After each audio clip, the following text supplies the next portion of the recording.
नमस्कार, ईडू शक्ति विजन के इस यूट्यूब चैनल में आपका स्वागत है। डेली करंट अफेयर्स के इस सीरीज़ में 24 जनवरी 2026 के करंट अफेयर्स पर हम लोग चर्चा करेंगे। पहला नंबर क्वेश्चन शुरू करते हैं हम लोग। इनमें से किस दिन अंतर्राष्ट्रीय शिक्षा दिवस मनाया जाता है? इंटरनेशनल एजुकेशन डे मनाया जाता है। ऑप्शन है 21 जनवरी, 22 जनवरी, 23 जनवरी, 24 जनवरी। 24 जनवरी को हर साल अंतर्राष्ट्रीय शिक्षा दिवस यानी कि इंटरनेशनल एजुकेशन डे मनाया जाता है। 24 जनवरी, ऑप्शन नंबर डी। इनमें से किसे नुम्बियो सेफ्टी इंडेक्स 2026 के अनुसार भारत का सबसे सुरक्षित शहर घोषित किया है? नुम्बियो सेफ्टी इंडेक्स 2026 के अनुसार भारत का सबसे सुरक्षित शहर किसे घोषित किया गया है? ऑप्शन है उज्जैन, राजगीर, गुरुग्राम, मैंगलोरू। तो मैंगलोरू को नुम्बियो सेफ्टी इंडेक्स 2026 के अकॉर्डिंग भारत का सबसे सुरक्षित शहर घोषित किया गया है। Option number D, Mangaluru. इनमें से किस शहर में राष्ट्रीय पैरालंपिक पावर लिफ्टिंग चैंपियनशिप 2026 का उद्घाटन किया गया है?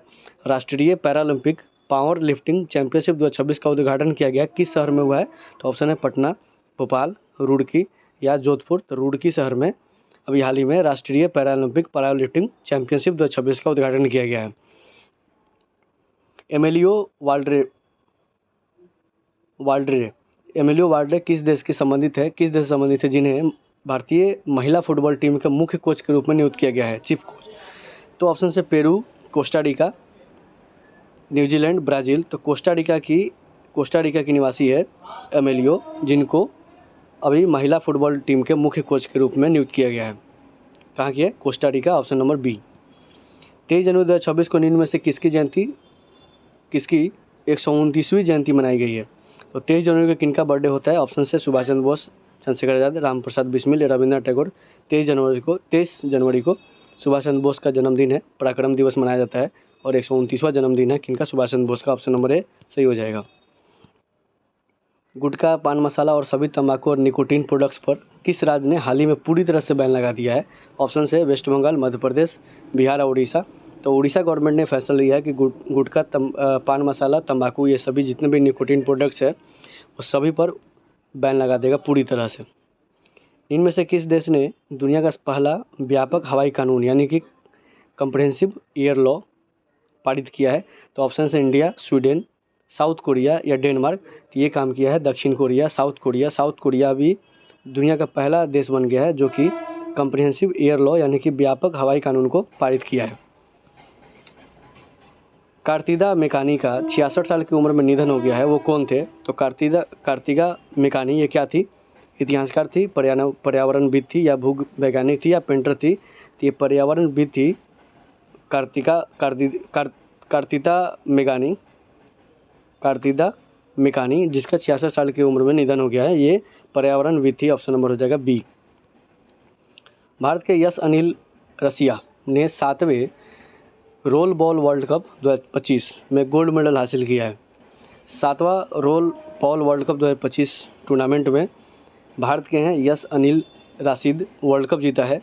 ये कहाँ पे आयोजन हुआ था? तो ऑप्शन है दुबई, पटना, नागोया या बर्लिन। तो ये दुबई में आयोजन हुआ था 7वें रोल बॉल वर्ल्ड कप 2025 का। निम्न में से कौन उत्तर प्रदेश का पहला जीरो फ्रेश वेस्ट डंप शहर बन गया है? तो ऑप्शन है वाराणसी, मेरठ, सहारनपुर या लखनऊ।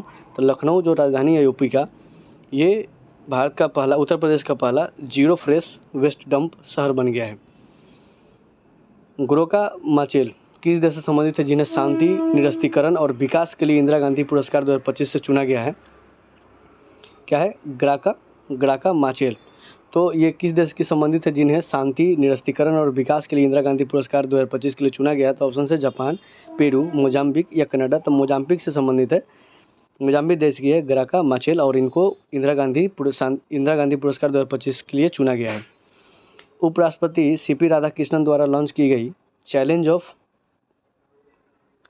चैलिस ऑफ एम्ब्रोसिस राम जन्मभूमि चुनौती और प्रक्रिया यानी कि चालीसा ऑफ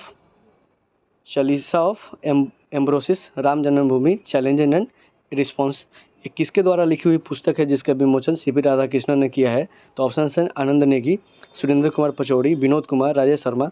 ये सुरेंद्र कुमार पचौड़ी द्वारा लिखा हुआ पुस्तक है चैलिस ऑफ एम्ब्रोसिया राम जन्मभूमि चुनौती और प्रतिक्रिया। ये सीपी राधाकृष्णन ने हाल ही में इसका विमोचन किया है। निम्न में से किस देश ने किस देश में दुनिया का सबसे बड़े इंटरनेशनल थिएटर फेस्टिवल का आयोजन किया गया है? तो ऑप्शन है इंडिया, इंग्लैंड, न्यूजीलैंड, डेनमार्क। तो ये इंडिया में हुआ है दुनिया का सबसे बड़ा international theatre festival. Thank you for watching. धन्यवाद।